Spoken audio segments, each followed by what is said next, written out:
City, why don't you give Prof the day's proverb? So Prof, this is what happens. Yes. City goes to an African country for a week, brings us proverbs from that country, and every day he has a different proverb. Now the job of our guest is to listen to City's proverb and give us his interpretation of it. This week, City, you are in? We're in the Kingdom of Morocco. Yes. Told us the name of the king. Yes, it's Mohammed VI. Okay. But this is a dynasty that has existed since the 8th century. They're genuinely ancient. Yes. Yes. If he increases the number of his friends, he will remain with none. If he increases the number of his friends, he will remain with none. Yes. Prof, what's your interpretation? Should be careful who he picks as friends. They'll be busy undermining him, and it's impossible to have everybody as a friend. Just some limited people. Even the limited ones, you need to watch them out. Because they could be just sycophants. Watch who you pick as a friend. Yes. Kingdom of Morocco. You know that country? I know it very well. Have you been there? I have been there. Have you grown up there? No, I've grown up in a neighborhood country in Tunisia. So have you visited Morocco? Yes. Yeah. Give us 3 cities that you've been to. I've just been to one, Marrakesh. Marrakesh. Sounds very good. Yes, it It sounds, it's a mix, like you said, Marrakesh. a mix of modern and traditional, cultural city. What was your experience in Marrakesh?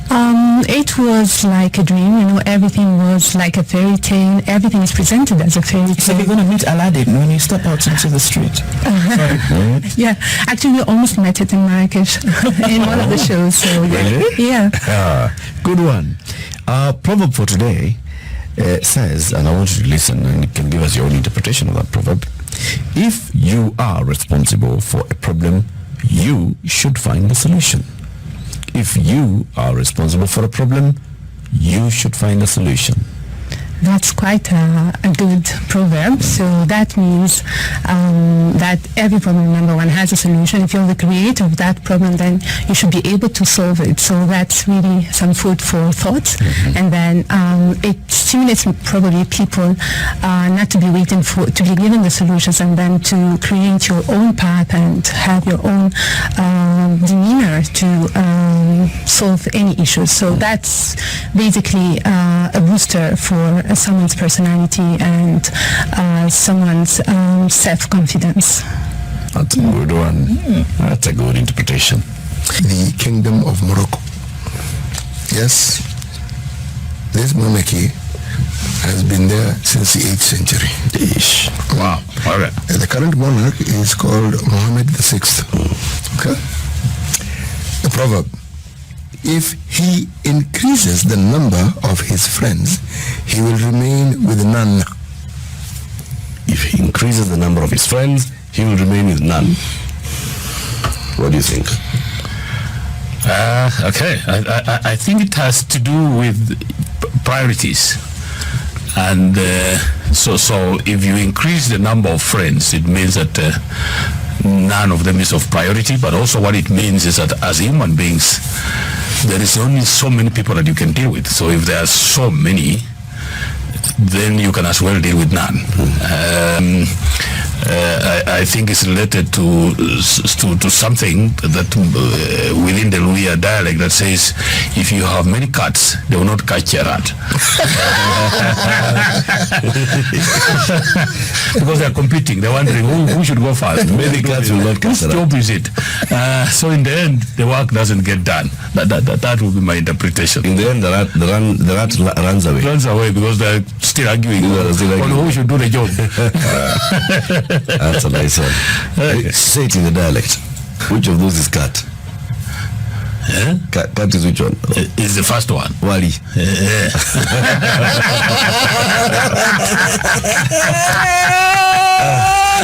Right. Guys. Apple. Apple. So we can bring it to Morocco, back to the village. Very good. Very good. Now, welcome to Daktari with the day's proverb. Yes, our region we call the Maghreb region. Okay? The country that we are getting our proverbs from, the Kingdom of Morocco. if you told a dog had run off, if you were told a dog had run off with your ear, would you run after the dog or just search for your ear? If you're told a dog has run off with your ear, Yes. would you run after the dog? You are being told. Yes. I thought the ear belongs to you. How are you being told that you are missing something?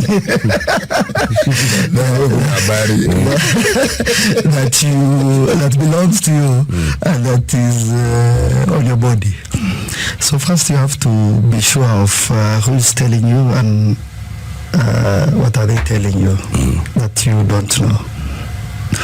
And then now you decide whether what they are telling you is correct or not, and follow what you need to do. So you cannot be told you are missing an ear and the ear belongs to you. So what do you think the message is here from the Moroccans? That you don't just accept what you are told, you have to verify first.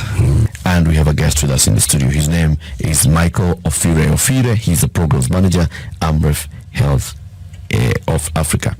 Karibu sana, Michael. Welcome to the hot seat of the situation. How are you doing? I'm doing well. Yourself? Very well. The day's African proverb. Yes, from the Kingdom of Morocco. Okay. Now, maybe you didn't know this, but the sort of government Morocco has a very unique one. Okay? It's called a unitary parliamentary semi-constitutional monarchy. So when Kenyans talk about what system we need, forget this Westminster, forget you. Have a hybrid that works for you. If you want 3 deputy prime ministers, have them. If you want a president and a co-president and then a deputy president, have it. Whatever it is you think, whatever works for you, go for what works for you. Right. The proverb. There is no queue at the gate of patience. There is no queue at the gate of patience. Michael, when you hear this proverb, what do you think the Moroccans are saying? I think the Moroccans are generally telling you that, your patience should never win out. Yeah, so definitely just keep your eye on the goal. Yeah, no matter how long it takes. Yeah, you'll just get to, the intended goal. Okay.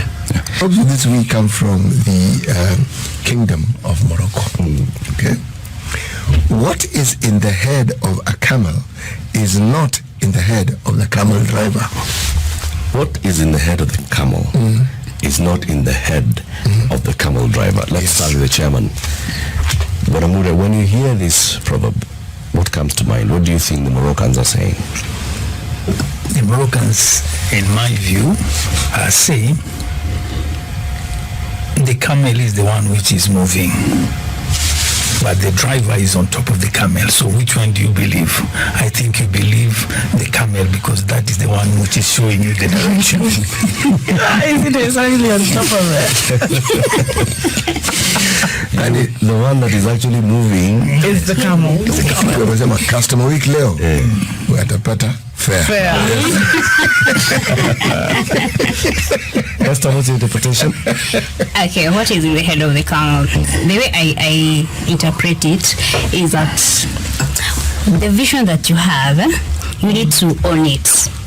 It's not, nobody else can drive it. It is your vision, you need to own it, and you need to guide now the rest on how to, but you are the one to drive it, to own it, and to show the rest the direction on where you want things to go. That's a good one as well. Health City? Yes, this is our final proverb from the Kingdom of Morocco. Lies have no legs. Lies have no legs. Cheryl, what's your interpretation of this one? Lies have no legs. Well, I suppose the speed with which lies move, you need a bit more than legs. You need to teleport. You need to be able to move through walls and just be everywhere at the same time. Be omnipresent if you are a lie. So I think it has something to do with the pace at which lies move. Yeah, and legs are a bit limiting. Very well said. Because, as they say, the truth will out. And what about a lie? Will it out? Will it dissipate? And for it to actually be given relevance, it has to be perpetuated. Actually, And that's where it can't move when its own comes in. Somebody has to keep propagating it for it to have traction. City, what's today's proverb? Yes, I'm from the Kingdom of Morocco. Fill his stomach and he will forget his country. Simple, straightforward. Fill his stomach and he will forget his country. Wakili, what's your interpretation of this proverb? What I've understood is, if you want to know how easy it is to bribe or to bribe a man to forget his cause, give him something, whether monetary, whether beneficial to his interest, but the moment M-Pesa message imeingia, he will forget about the cause that he was standing for. And I think we have seen that a lot the last couple of weeks. Yes, we have seen individuals where they have changed their stance. So I think city yako ijatoka Morocco. The person to say it. Yes, and I actually had to go to the archives and tell him, actually, this particular proverbs from Morocco, I prepared them on the 8th of April this year. So it isn't as though I looked and said, what's happening in the country. Then when the proverb in Morocco, I said, this one will fit us perfectly. But I wonder, City, so what is this proverb? Is this proverb warning us or cautioning us?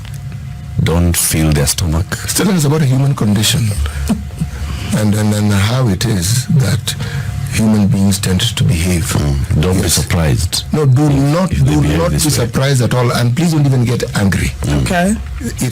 That is what is bound to happen. So to save yourself from the disappointment, don't fill their stomach. No, don't.